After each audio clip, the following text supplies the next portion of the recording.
முயற்சியை எப்போதும் கைவிடாதீர்கள். இன்றைய நாள் கடினமாக இருக்கலாம், நாளைய நாள் மிக கடினமாக கூட இருக்கலாம். ஆனால் நாளை மறுநாள் உங்கள் வாழ்க்கையை மாற்றும் புதியதொரு விடியலாக மாறும்.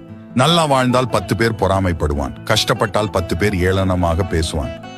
எப்படி வாழ்ந்தாலும் குறை சொல்லும் மனிதர்கள் மத்தியில் அடுத்தவன் என்ன பேசுகிறான் என்று பார்க்காமல் அடுத்தது என்ன பண்ணலாம்னு யோசிச்சுட்டு போயிட்டே இருக்கணும்.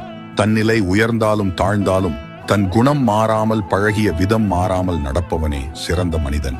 உலகமே உன்னை குறை சொன்னாலும், ஊரே உன்னை எதிர்த்து நின்றாலும், உனக்கு நீ உத்தமனாகவும் உன்னை படைத்தவனுக்கு உண்மையாகவும் இருந்தால் போதும்.